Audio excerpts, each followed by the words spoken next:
Hi, it's me, Teacher Jeng.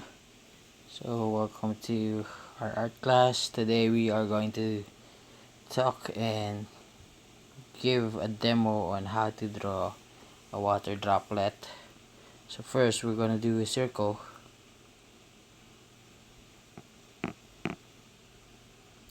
Hindi naman kailangan bilog na bilog yung droplet. And then, after that one, mag-concentrate muna tayo dun sa shadows. For the shadow, make sure yung closer area will be darker, and then yung mas malayong area will be a little bit lighter. So, set mo muna siya nag-dissipate yung shadows.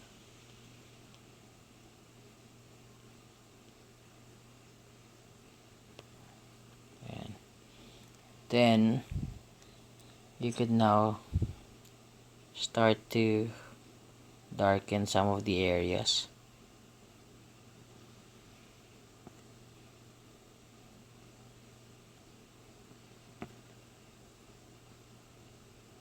I'm not changing the opacity of the pen. Mostly I rely on the pen grip, or it depends on how hard you hold the pen towards the screen.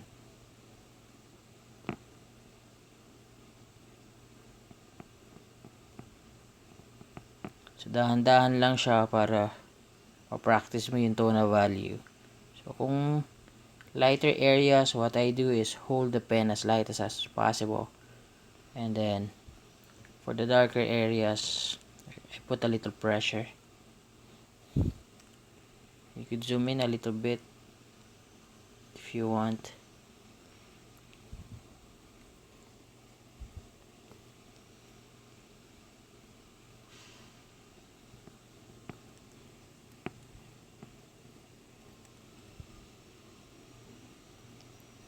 Just dito natin ng konti. Just it to 5. So you could have smaller line.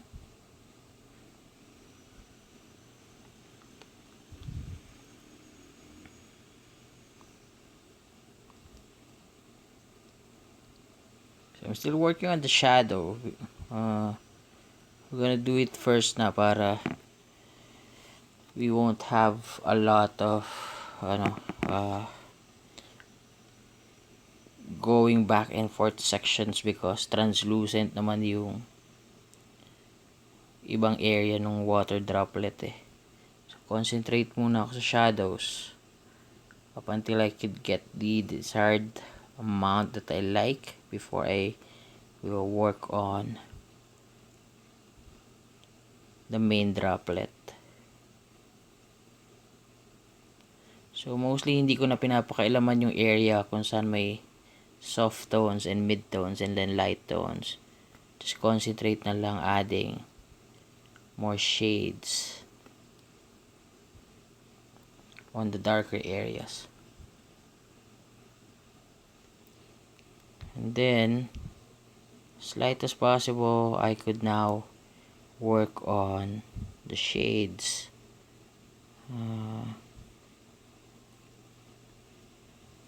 Never do this on your drawing, especially on digital pens. Nagkakaroon masyado nung uneven lines. So what I do is work as closely as possible. Dahan-dahan lang siya up until I could tone it ng mas maayos. So we're gonna leave a little space on this area.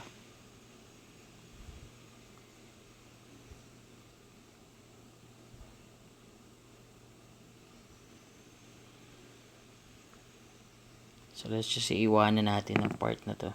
Tapos we are going to add more shades on the sides.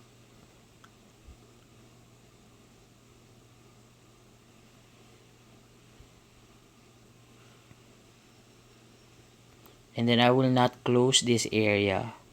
Just gonna leave it open.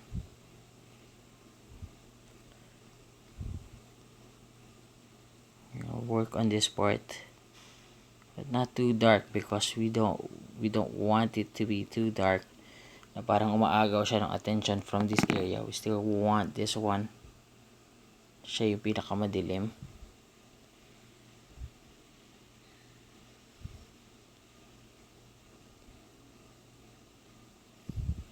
Tapos mayroon siyang medyo dark areas on this side.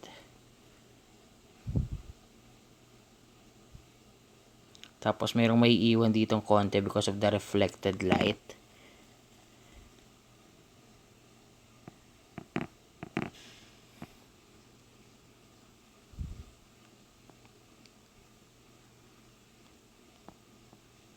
Then dagdagan mo lang yung darker tone. Tapos mag-pop out yung sa may shadow area. Tapos we're gonna change the color ng pen because kailangan kong gumamit ng highlight.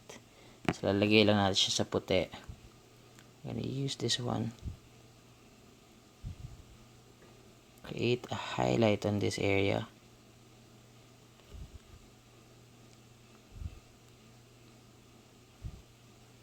And then yung middle part, we want this one to be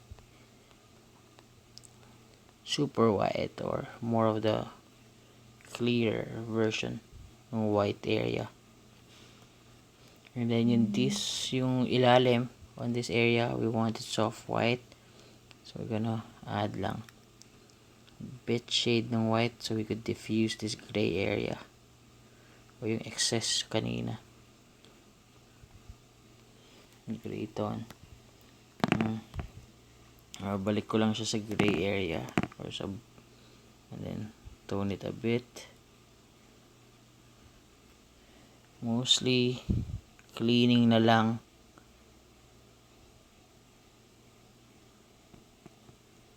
So magpantay lang yung tone. And then this one. Close this.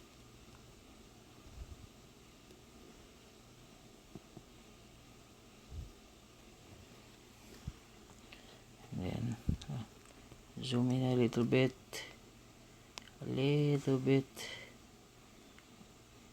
for the darkest shadows.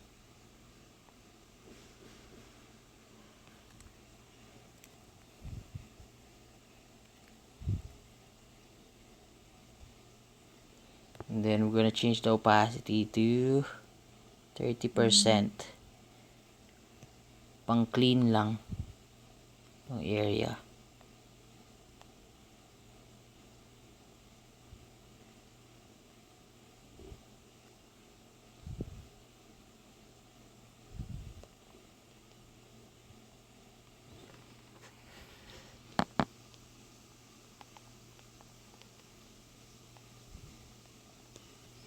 I'm gonna change this into white so we could clean this one.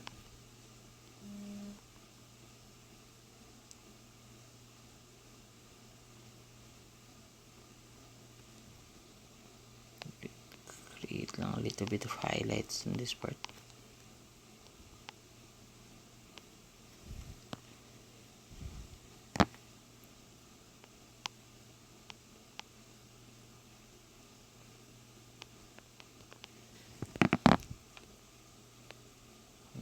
Softness ng white sa edge ng highlight, and then we want to have 100% for this area kung saan meron sobrang detailed na highlight. This part,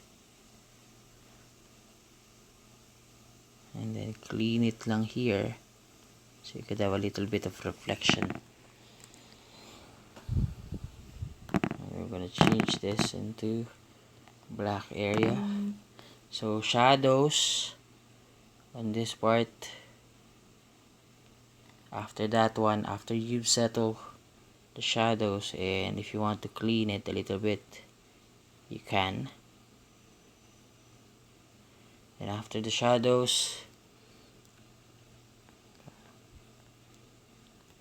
work on the mismong water droplet.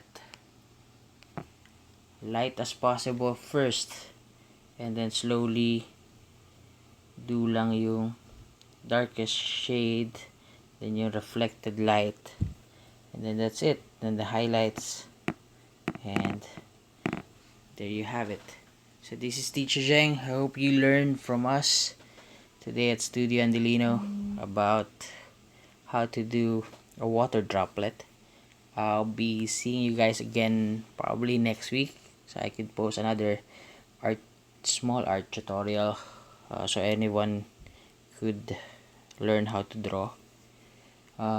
May everyone have a wonderful day. Up until then, this is Teacher Zheng of Studio Andelino and World of Arts. Love and peace.